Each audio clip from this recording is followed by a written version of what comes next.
Hi, everyone. Welcome. Welcome back. My name is Blair, and this is the Prison Yoga Project podcast. We are incredibly honored here today to have Joelle Mulherin join us, who is the founder of Evermore.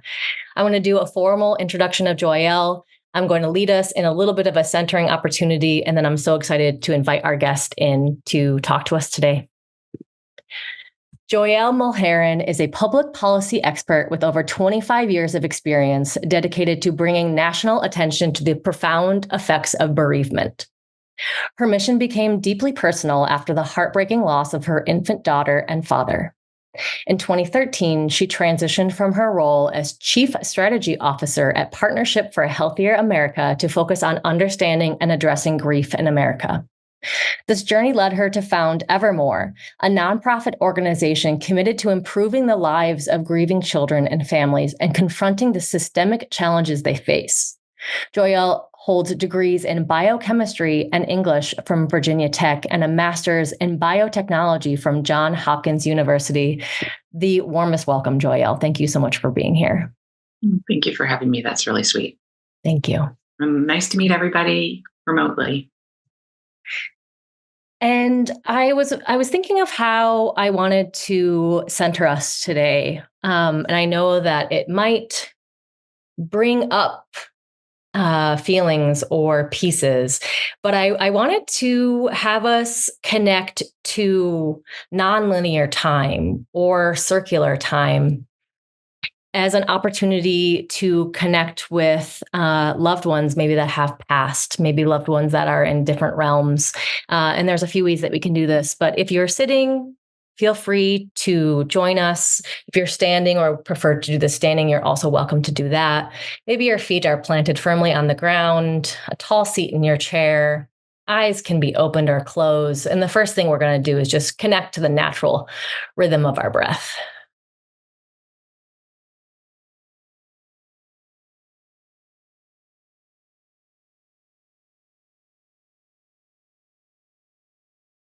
And I notice that whenever I connect with my breath, I always want to do a few kind of larger exhales. And if that feels good and supportive to you, I invite that in as well.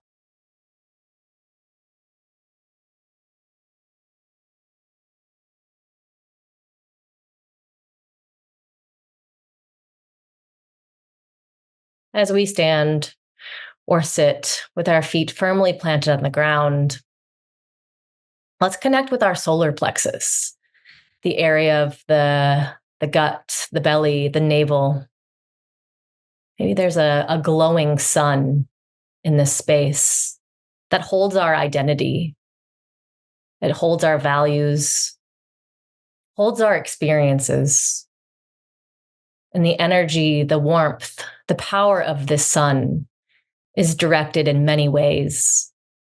Let's first direct this energy down through our legs, reaching our feet, and then diving deep, deep, deep, deep into the earth, traveling all the way to the core of the earth. So this bright light from our belly is connected to the heart of the earth. Following this cord back up to our feet, which is connected to our great mother, Mother Earth, this planet that we and home that we share with all other beings, the mother of all people we have loved, past, present, and future. She is the mother of all. We'll take a few moments to sit with that and the feelings that arise of being with our great mother.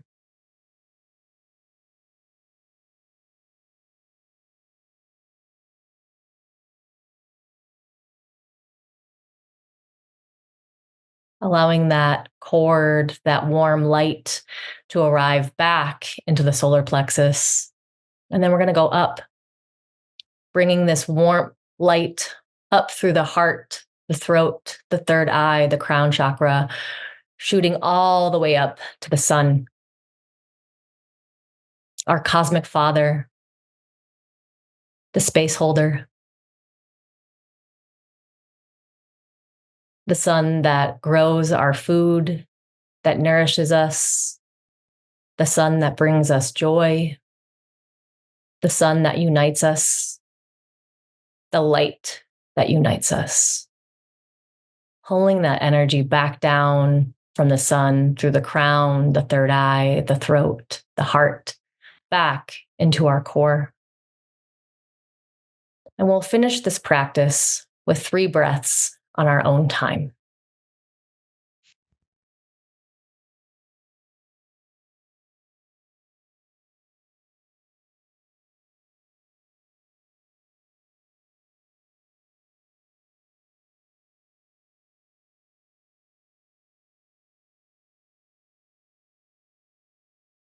When you feel complete, if your eyes were closed, maybe you start to flutter your eyes open, noticing any felt sense in the body,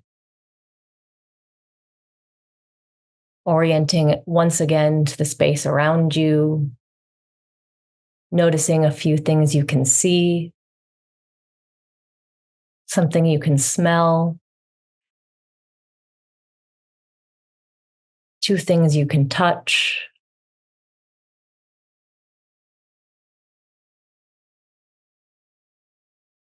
And bringing us back into the space. Thank you again for being here, Joelle. Thank you. And thank you, everyone else, for also being here. Can you tell us about the work that you do at Evermore? Sure. So our work is largely divided into 3 categories. We do a lot of work with the community around grief and bereavement policies and practice changes, and I can get into that as our conversation goes on. The second part of our work is focused on bereavement science and looking at what is the state-of-the-art science, say, about the experience itself and what the ramifications are, which both the community and the science work then ladders into our advocacy work. And so you really can't advocate, I think, for policy changes, whether that's through public institutions, like Congress, the White House, or the legislative process, or private institutions like, let's say, access to bereavement leave, without having the voices of the community represented, and then buttressed by the science that then facilitate the advocacy change. Incredible. At Prison Yoga Project, we also know the importance of practices being evidence-based. Mm-hmm.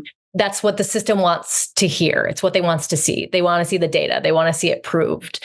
Can you talk to us? I'm sure there's so much to speak on, but what is some of the science of grief or bereavement? So let me start with maybe some just terms. So grief is the emotional response to a death. Bereavement is the event itself and sort of the systems around the family. So an example would be in the early days, I may have been grieving my daughter's death. I'm not grieving in this moment my daughter's death, but I'm always a bereaved mother, for example. And so just from those 2 terms tend to be used interchangeably, but they mean something very distinct. And so I'm sorry, I lost your question for just a second. No, I really appreciate you defining the terms because I know that I tend to use them interchangeably and I want to be more specific in my language. The science of grief and bereavement. So what are the discoveries that you're making? What are you bringing to policymakers around grief and bereavement? Okay. So on the bereavement side, sort of the event itself, it depends who you lose, how you lose them in life, and when you lose them. Mm-hmm. So, for example, a child who loses a parent early in life, there are different experiences and ramifications to that loss. For someone like me who lost an infant, it's different than someone who loses a middle-aged adult, maybe in a different fashion. In my case, it was a terminal illness. I say, stillbirth is not the same as a homicide. It's not the same as losing someone who's aging in hospice. These are all very different systems. And so the science of bereavement is actually quite clear. And if you're okay for just a moment, maybe I could share a little bit about even how I got to that. There is a science of bereavement, and that my work really started after you said I left this other institution. I just started talking to people in the streets of DC about their lives and their experiences. And at the time, I just felt like something else needed to exist for bereaved people in America, but I wasn't sure what it was.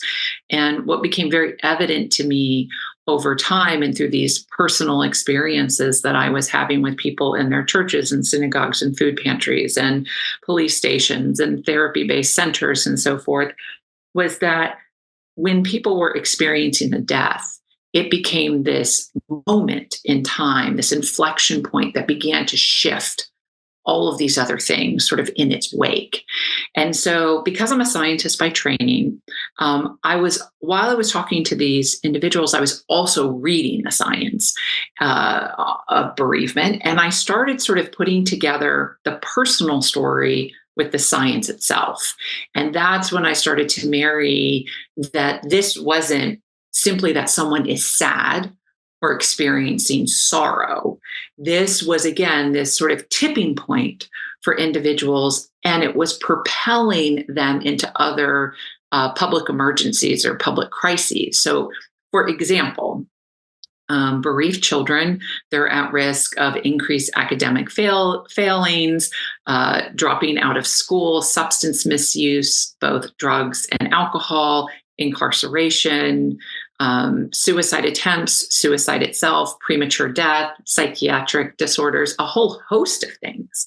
So, and the science was becoming very clear that that was indeed an inflection point. And so I began sort of cobbling together. I mean, frankly, at one point, I had dozens and dozens of scientific articles, and I sat down one afternoon at my kitchen table and I wrote the first bereavement facts and figures. And so then I used those facts and figures as I went to talk to policymakers. So I was able to show them very clearly with the cited studies, this isn't just something that someone's feeling sad about. This is actually something that now is precipitating teen pregnancy, opioid use, incarceration, sort of all of these other things that as a society we're trying to tackle, but tackle downstream. Are there ways for some of these individuals who come at risk for us to tackle it in the beginning and when the moment happens, when a loss event happens? It gets complicated quickly. It's not sort of a straightforward because, again, it's who you lose, how you lose them, and when you lose them in life. So there are a lot of different constructions in that fashion. But I was able to really succinctly make the case to the federal government and federal agencies, and I'm continuing to do that today, that this is actually a very important opportunity for us as a society to recognize that this is a significant life-altering event for an individual, and how do we orient the systems around that individual to facilitate coping, what I call functional coping or adaptive processing, so that it doesn't parlay into substance misuse or questions about suicidality or incarceration, sort of that whole trajectory that it's indeed, for some people, it's linked. And so how do we start building that infrastructure? Can we dive into that? I'm so curious of what these systems look like. And just to kind of bring in a context, if we have people from outside of the US, where I think bereavement starts to get really interesting, or bereavement leave, is that our jobs in the US tend to be tied directly to our insurance. So if we didn't have bereavement leave or we needed to leave our job, there's so many other factors that we would be losing, more support that we would be losing, financial, health insurance. So we're working within this system that doesn't always allow us the spaciousness to be part of these, to really acknowledge the loss events, right? So we are really needing to create these new systems. So I just wanted to put a little bit of an asterisk there for what we experience in the U.S. But what are these systems that that you're interested in creating? Yeah. So, well, let me sort of reflect off that just a moment. I Yeah. think we have a culture in the United States that is pick yourself up by the bootstrap and just carry forth, and be strong. And I think that certainly has a shadow on a lot of these experiences. In fact, the way we talk about it as an organization, we don't talk about people having resilience. We don't talk about people healing. In fact, what we talk about is what we call weathering, and that how many hits can someone take before they can't get up again. And in the moment where a death event occurs, or even subsequently, where the systems are oriented, how do we respond in a way where, if you're sitting, let's say, on the ground, that we kneel next to you and say, what would be good for you in this moment? For me to sit with you, for me to help you up? Like, what is it that this looks like for you? And so rather than sort of turning to that person and saying, it's time to go back to work and it's time to, tackle the next thing. And so in that vein, bereavement leave is just one lever, and it's often the lever that people think about. And you know, in my mind, yes, there's sort of the immediate aftermath for people, and again, because of the constellation of experiences, for some people, going back to work immediately after, let's say, a terminal illness. I know many people who had, a loved one who had a terminal illness. And the best thing that they wanted to do, the thing that they wanted most, was predictability in their life. And they wanted to go right back to work after, because that felt like a safe, predictable environment where their life had not been before. Bereavement leave, just again, as one lever, and maybe I'll mention a couple of others, but bereavement leave is, in my mind, not intended for someone to feel better. Like, that's not what we're going to be able to do. A loss event and losing what I call an anchor relationship, someone that really grounds you and helps you orient your way through life, that's not going to be in 3 days or 3 months. And for many people, even 3 years in, depending on who that person was, you might not be sort of where you were functioning previously. From a bereavement leave perspective, there's a lot of administrative work and changes that people experience. So certainly giving space to allow for an emotional response, whatever that might be. But I think one thing that people lose is, again, it depends on who you lose, how you lose them, and when you lose them in life. There's a whole constellation of administrative burdens on a family. And if you don't have leave time from your employer to change the car title, to figure out the leasing agreement so you don't get removed from the apartment, so you can get your Social Security benefits, sort of whatever the configuration, there is a lot of administrative work to be done. And so I'm just responding to you on the bereavement leave lever, but there are lots of other levers from a systems perspective that can be pulled to make the experience more compassionate and to help the individual in a very tender and vulnerable time, and sort of even, see that individual, so that they're not looking towards, risky sexual behavior or substance use or self-harm as a way of trying to digest what has happened in their life and trying to make sense of it.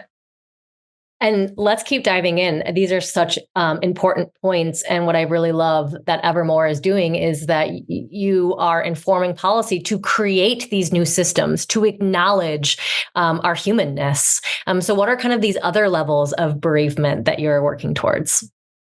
Yeah, so I will just say, sort of maybe at a very high level, we categorize them by financial supports. So, experiencing a death can be, for some families, can be very financially destabilizing. So there are, several levers in that vein. From a health and healthcare perspective, there are also things on how can we offer more compassionate responses. And this isn't actually just being nice to people. This is, how do we, let's say, conduct a death investigation, and how do we acknowledge in that moment that people have experienced a often unpredictable, even when you're predicting it, it can feel unpredictable event. And then how do we attend to them in that moment? The third is looking at community systems and how communities can respond. So something as simple, just by example, if you're getting the coupon for your partner or your child's or favorite cereal for the next year, and you go to the grocery store and you have to walk by the cereal aisle, and know that you're not going to be purchasing that cereal, how do we remove you, let's say, from the couponing system? There are these very small but subtle ways that I think can cause cumulative distress over time. The last, from a policy lever perspective, is the science. We really, I am a snotty scientist, I will say, and I don't think we need to be creating any policies based on flimsy science. And so, and I don't suggest that we need to be, using taxpayer dollars sort of ad nauseum, for scientific purposes. But right now, at the National Institutes of Health, the largest scientific funder, I think, in the world, grief and bereavement are not on their top 320 some odd priorities, despite it's a completely universal event. And so, again, doing quality science so we can get to the quality policies, so that when people experience these unpredictable events, they're able to have quality structures around them. So maybe I'm trying to think of some examples. Again, wanting to be very cognizant to that this is a sensitive issue. And, I spend a lot and have spent a lot of time with families across the country, in a lot of different neighborhoods and experiences. So I have found a way to be present when when I'm hearing very difficult things, and not necessarily holding them. And I recognize that that's not necessarily the case for everyone. So I'm trying to think of potentially some examples. I'm going to offer one example right now that I don't think I can sugarcoat it, to be quite honest, but I'm going to try to be as tender as possible. And that is with sudden, unexpected infant deaths. Mm. So those are largely co-sleeping events where, I'm a parent, I have been exhausted, and people fall asleep next to the newborn babies, and then there's some sort of event where the baby is not able to breathe. So those are SUID deaths, are largely co-sleeping. Again, that a very exhausted parent falling asleep. And so the gold star practice right now for the Centers for Disease Control and Prevention is to have the family reenact the death event with a fabric baby doll within hours of the death event itself. Often CPS is being called, and they're being evaluated about taking out all of the other children. And so I know how we got to this place. I mean, it was sort of well-intentioned policy, but if you can imagine now, you've just lost your child because you are exhausted or whatever, again, the constellation of events are, and then you are asked to reenact this event. I understand, again, why we're doing this. So they're trying to identify whether or not the child had been murdered. But, using this as the gold star practice and having everyone have to experience this, particularly when there are power imbalances. So if the police are coming into your house, and I will say, these are voluntary. The doll reenactments are voluntary. That being said, if you decline, police often confiscate your computer, your phone, the videos, the photographs. And then as you're grieving and mourning the loss of your child, you don't have access to, their pictures and their videos and so forth. And so, these are the types of systems. Again, I don't want to get into a lot of detail because it can become very uncomfortable for folks. This is when I was walking the streets in DC and then talking to people. And then, I started traveling nationwide and was invited into people's homes and neighborhoods in very intimate ways, learning that these were the everyday experiences that people were having. And how can we design still a response where we can understand if that child's been murdered, but not necessarily ask the parents to reenact the death event with a baby doll. Anyways, I think that there are other ways that we can go about getting the same information. And again, not asking them, hey, pick yourself up by the bootstraps. We're going to get through this, rather they're going, how do we design the system for a weathering event where this person has, taken so many hits and they can't get back up again? And thank you so much. I did not know that. We live in a lot of systems and SOPs and protocols that are re-triggering, re-traumatizing. I had an opportunity to witness some social workers in Canada that worked with youth that were transitioned from home to home to home to home, and the children needed to continue to tell their story over and over and over again. And I was part of a system of recreating how can a child tell the story in a way that is empowering to them. And so there's so many opportunities to reimagine these systems. I was reading a little bit earlier this week. I would love for us to get into the community aspect, because one thing that I heard, we have overtired parent. Maybe we have parents working multiple jobs to be able to care for their children, all of their children, their family, and we have support systems that continue to be further and further away from us. Maybe mom and dad don't live close, grandparents. We don't have community support, maybe in a way that we used to. But I was reading or saw that when one person dies, between 100 and 150 people are impacted by this death. And so I don't know if this is something Evermore does or a conversation that we're starting to have, but I'm really curious of when we have community-based violence and we have larger local events that happen that impact so many people in a community, what's happening at a communal level when we lose a person or multiple people in a community event? And what are ways and structures that we can show up for community?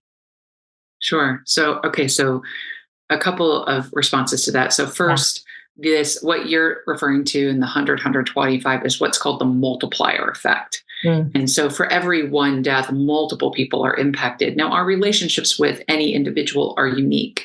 And that's why grief is unique. It's as unique as our fingerprints, because my relationship, let's say, with my daughter was different than my husband's or her siblings. And so we all have our unique relationships. I will just say it is very possible that it's 100 to 125. I think that is probably not something that I would use in my public policy hat. I think certainly from a community-based perspective, that may be true.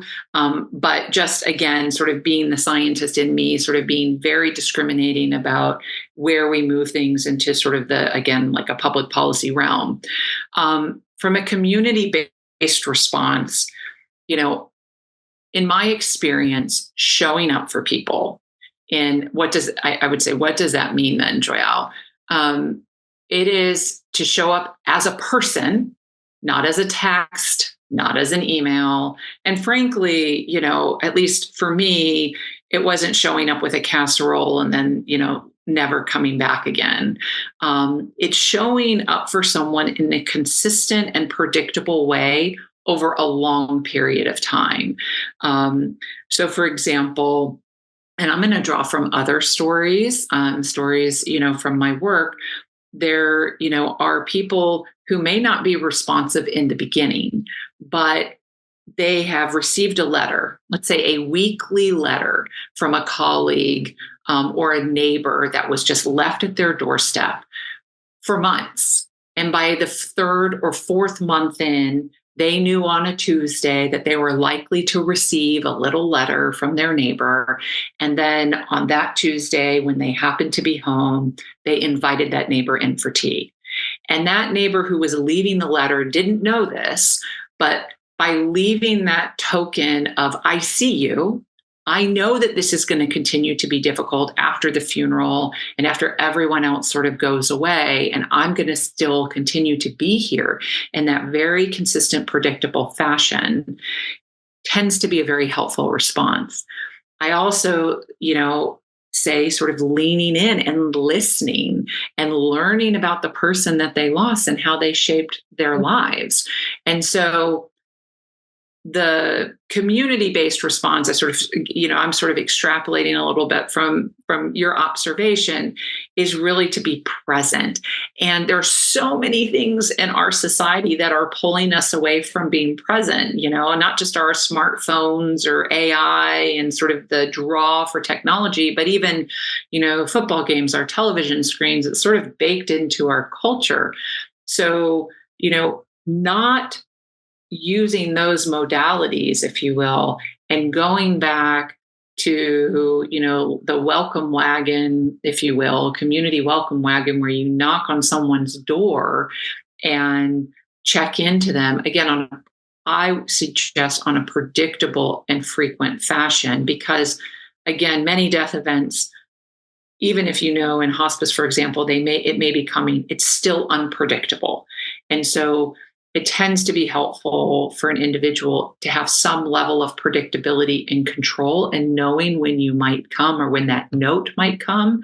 But that sort of community connectedness, I don't think that can be replaced. I don't think that can be replaced by an AI bot talking to you. I don't think that can be replaced by a text.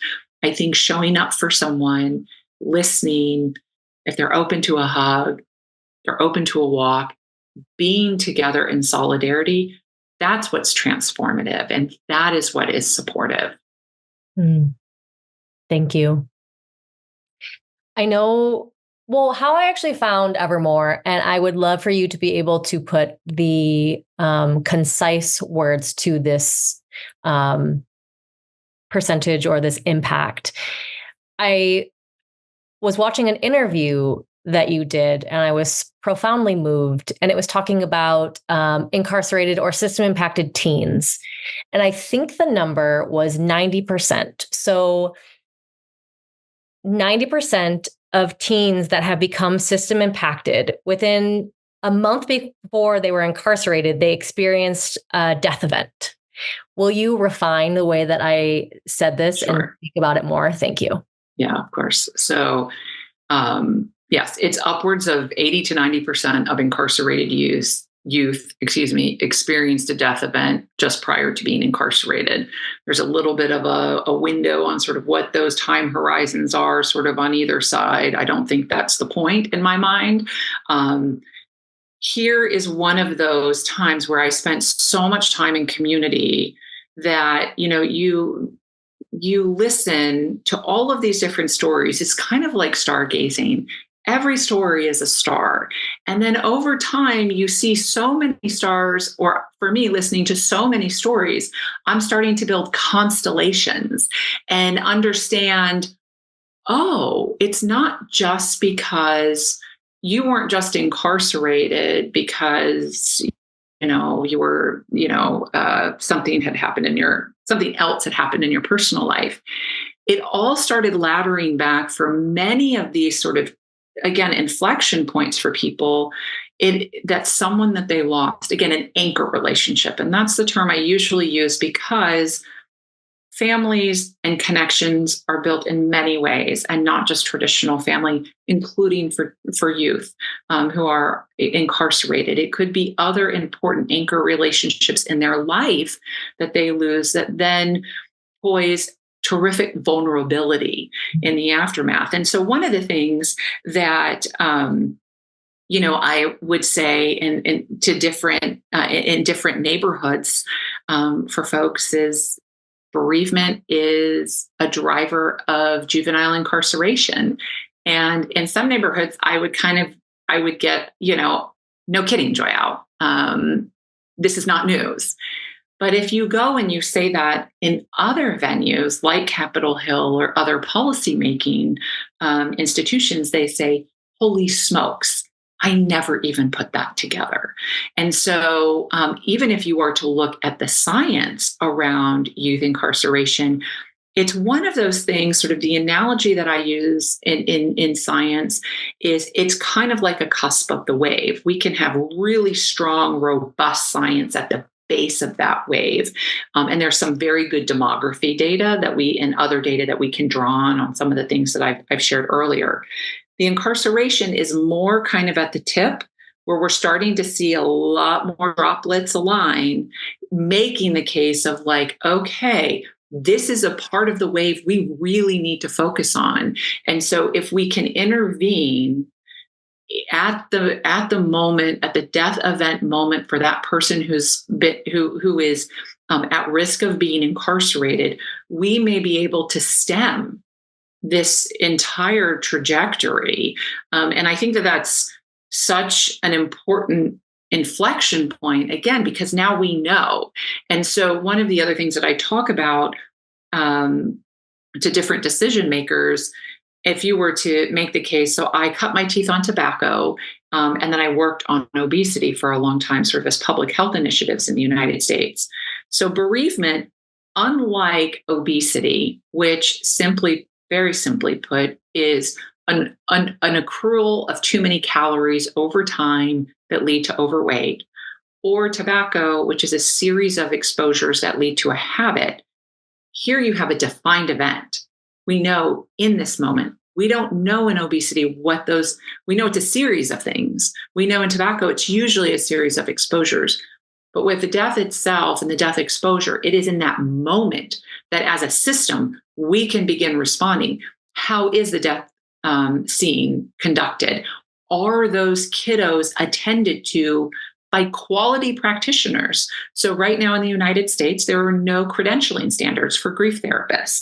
So you can, and reporters have done this, you can go take a class, you can enroll in a class, take the 8-hour class. In fact, in one case, the reporter left her computer for 8 hours and went and cleaned her house, came back, scored well enough to now be called a grief counselor, and could, in theory, be attending to kiddos in these situations. And again, a stillbirth is different than a homicide, which is different than a hospice. These are different events, different people. There are just different responses that the system needs to orient itself to attend to the individual in a manner that is most appropriate for them.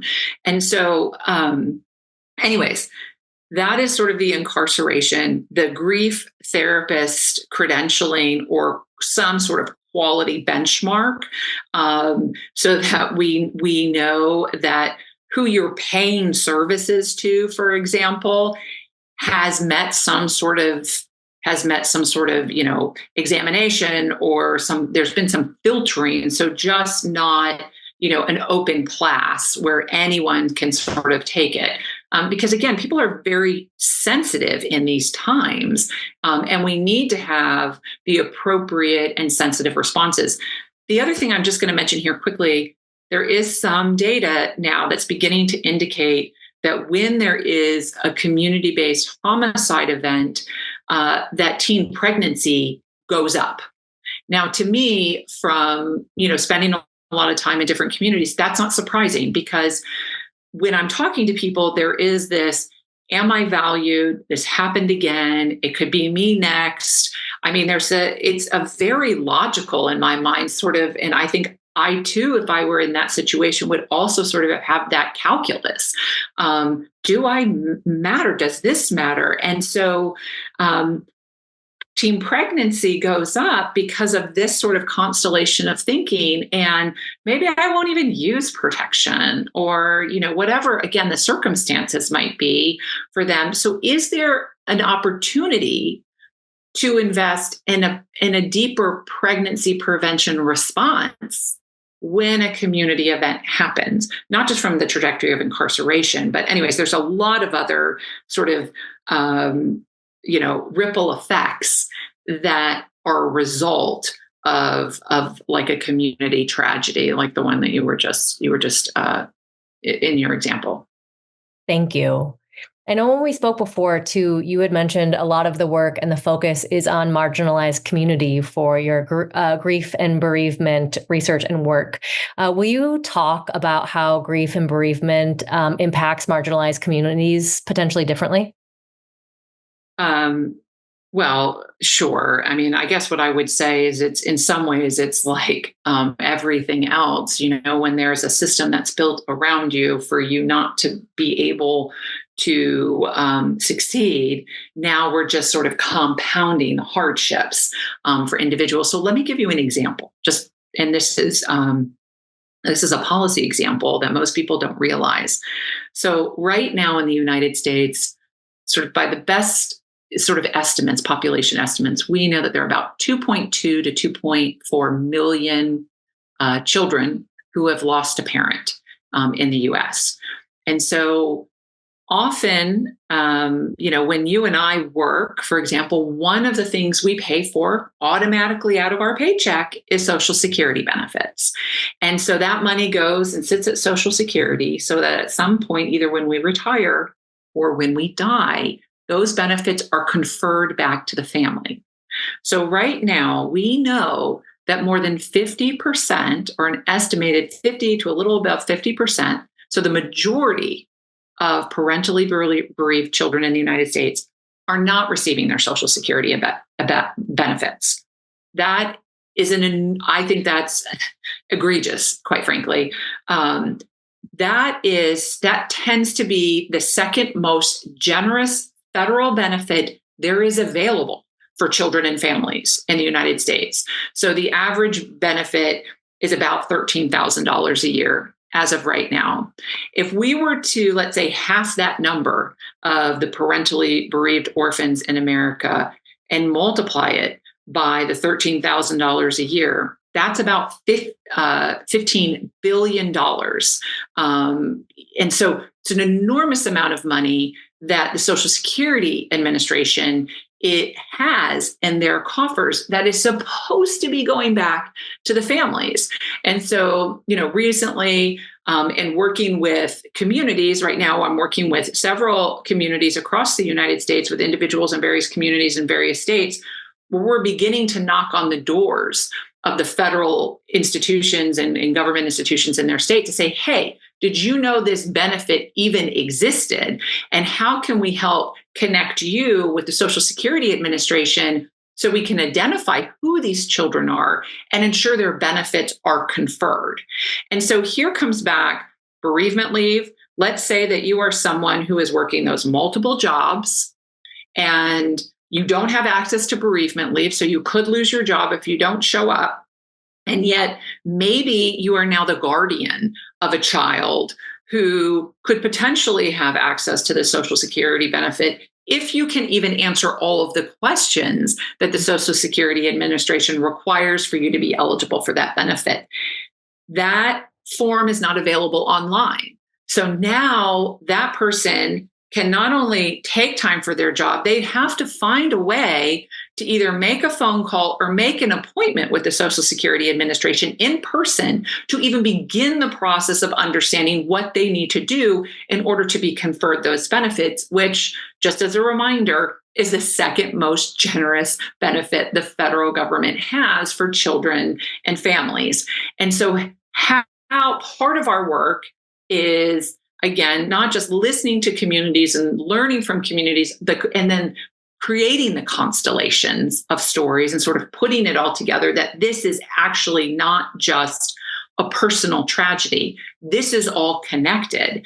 And so looking at those constellation of stories and then saying, okay, we have a whole group of people here. Often, and sort of the individuals that you're talking about have multiple jobs, multiple demands, food prices are high, credit card rates, mortgage rates. Like that for all of us, it's very difficult, I think, right now. But I think for some folks, they can't take time off work.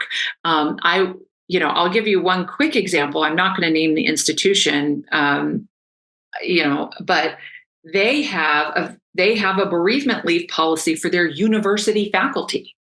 They don't for their staff, meaning that if you sweep the floors, you don't have access to bereavement leave. But if you are the professor in that same elite university and you have an event, you are excused.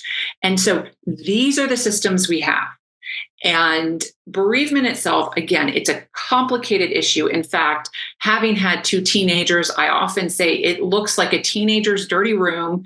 There is just so much that we should and could be doing so that when people experience these events, we are able to offer them a more ordered and structured and supportive environment. Again, to help with that coping, to help with that processing, to help them not feel as weathered as they currently are, because the current systems are structured in a way to not orient them towards successful or even equal or equitable outcomes. I'm just really so impressed by the amount and the level of work that Evermore does and the way that you are able to speak to all of this so in-depthly. It's really deeply inspiring, while also heartbreaking seeing these systems and the overwhelm that people must really feel, because it's not just the death event. It's not just the grief. It's all the paperwork and the admin and the not knowing. I remember one of my best childhood friends lost both of her parents within about a 2-year period.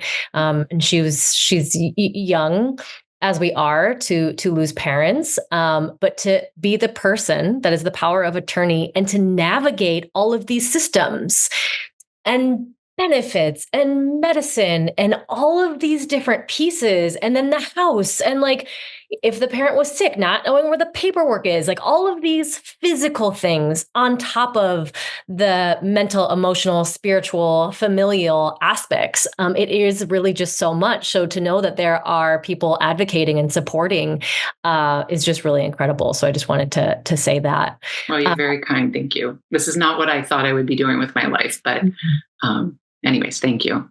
I think that hundreds of thousands and millions of people are going to be able to benefit from the work that you're doing. And that is deeply impactful and so important. So thank you. It takes a village. There are lots of people who are helping along the way. And yes, it's been an enormous undertaking personally, frankly, but the type of transformational social change we're talking about, that is never by one person alone. It's always by, the village. What is very humbling is the people who are around me and the people who are making this happen. They look like America. And it's really, it's that part, particularly in this time when it can be very polarizing or energizing, to have a place and a group of people where we're all here for this common and collective good. It's very humbling. In PYP, I like to call it a united front. We're creating a united front, that we're better together, sure, doing it together. I have one question, but at this time, I'm going to invite our community to drop into the Q&A. If you have any questions around this work, please drop in now. But you kind of touched on this a little bit. I am really curious, what can we do as individuals to advocate for bereavement and support? Like if I were to, or someone was applying for another job, or if someone was at their work, can people go to leadership? Can people have conversations about bereavement and leave and support? Like how does this look at an individual level, and how can we empower ourselves and community to make steps so that we can all receive the support we need? Yeah. Well, that's a big question. And there's, again, the teenager dirty room. So I would say start with what you think is most accessible to you and maybe what's like the easiest. And that for some people, that might be bereavement leave. So we have worked with people in the background and have helped pass bereavement leave policies from a local moose lodge in Mississippi all the way. I know I say this to Congress sometimes, look, we can do this in Mississippi, guys. Like, not really sure why some of this is so challenging. Anyways, that's a whole nother conversation, all the way up to multinational, global companies. And so we are here sort of in the background on how do we support you and sort of the pursuits. Right now, we do have an active group meeting around Social Security benefits. And we're beginning to sort of tick off various states, not like in a bad way, but sort of check off, I should say, various states, and facilitating this infrastructure in connection with the Social Security Administration so we can begin creating an infrastructure that can confer benefits. We will continue to have, various sort of advocacy initiatives. At times, sort of on a national level. I will say nationally, it can be really hard because, it's like a window might crack and on a Wednesday, and we got to be in there by Thursday because it's going to shut by Friday. And so advocacy from a national level tends to be very unpredictable. Sometimes there's some predictability that you can lend to it. But really, one of the ways that we've been most successful is because we've been able to be most nimble. But I can drop our community action leader's name in the chat. And if there are folks who would like to reach out to her, she can begin working with you and sort of integrating you into initiatives or work. Or if there are things, again, you're in that room and you say, I really want to try to work on this thing. If we have the capacity, we'll do our best to try to meet the thing that is most meaningful to you.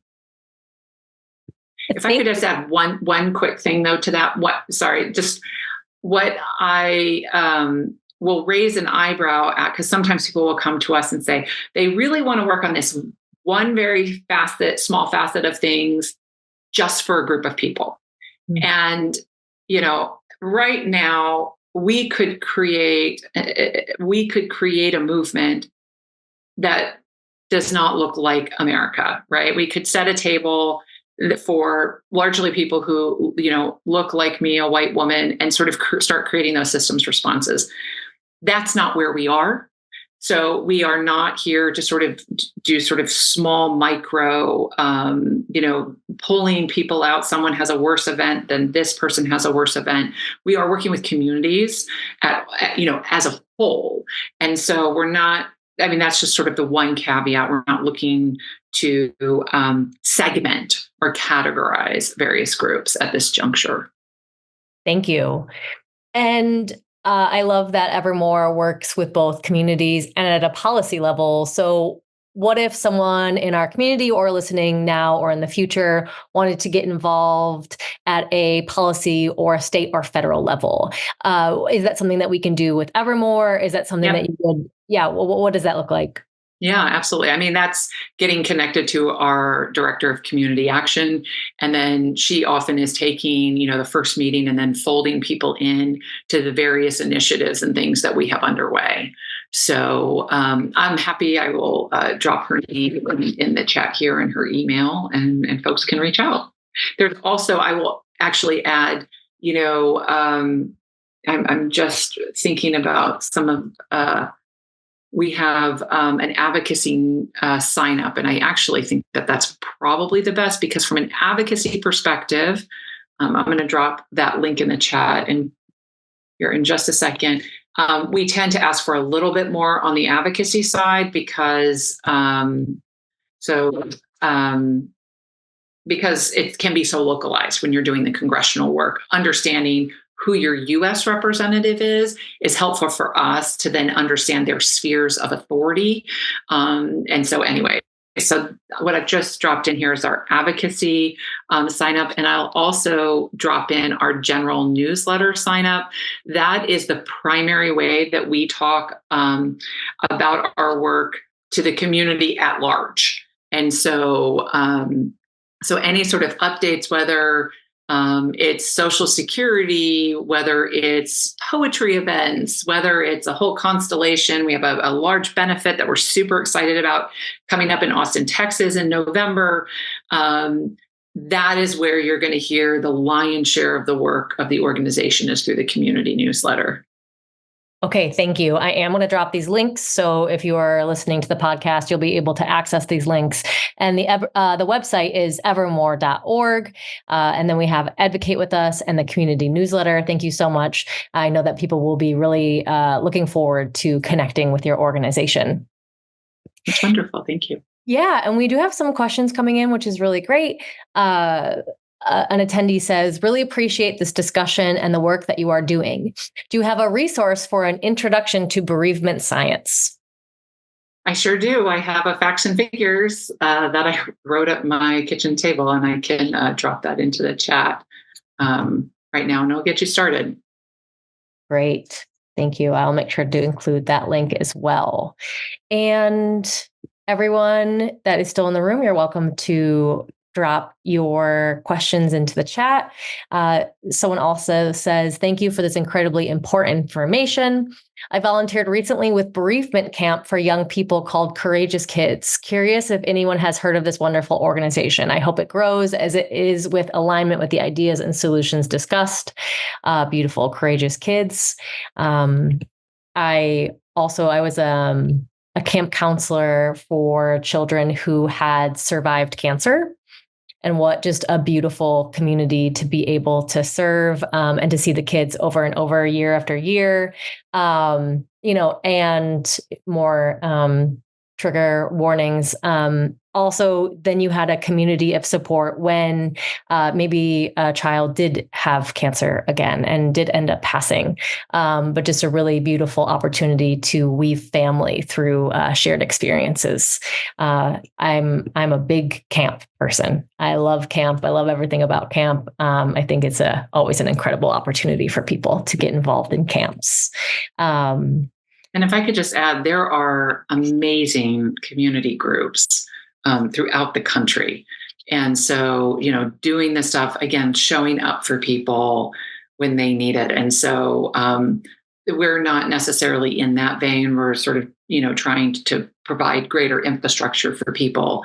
But yeah, these community groups are just, they're so important to the fabric of people, of these communities and of our society. So I really appreciate sharing that, the Courageous Kids. And I know that we really have touched on a lot of different points today, but soon before we close out our time, I just wanted to give you the mic as well. If there's anything that we didn't touch on or anything that you want to speak directly to, I would love to invite you in now. Well, I appreciate that. And I appreciate everyone for being here. I would just say that if you yourself have experienced a recent loss, I'm not just, really sorry, but I think the aftermath for people can change. And I think we can facilitate those structural responses and changes so that it doesn't have to be what it is today. And it's been, again, sort of really quite the honor of my life to be trusted by so many people. I feel that I started this work with a sense of intuition that this was actually a problem that we needed to attend to. And over time, and people being so generous with their stories and with their homes, even. I mean, I was staying in people's homes, that now it's become a sense of responsibility. And so I hope to be able to do a good job for all the people who've entrusted me with this very big responsibility. And I know that I and other Evermore staff and our volunteers work really hard every day to try to create a response system and in a society to help people in their most vulnerable times. And so, thank you each for being here. And if you have any ideas for us, or you have any suggestions for us, please don't hesitate to reach out. We read all the emails that we get. So appreciate the opportunity. Thank you. Yeah, thank you, Joelle. Thank you so much to you and your team. And I know that you had spoke to this, but I just wanted to acknowledge that I know that this isn't the way that you thought your life was going to be, and I know that it was through great tragedy that you were brought to this work. And I just wanted to speak to that and recognize that, and just the benefit that you have brought to others. Just thank you for this work, and I You're look welcome. to continuing to see all of the benefit that Evermore brings, and continue to watch as you grow and support others. So yes, thank you so much for being here. I appreciate it, and I appreciate all the comments in the chat, and it means a lot to me. So there are days, obviously, in doing this work, as for all of us, that can be really tough. And so just having those, little inklings of thank yous and acknowledgement is it really means a lot to me personally. And so I just thank you. Yeah. Thank you. And everyone listening now or later, thank you so much for joining us. Check the links in the description, and we'll see you next time.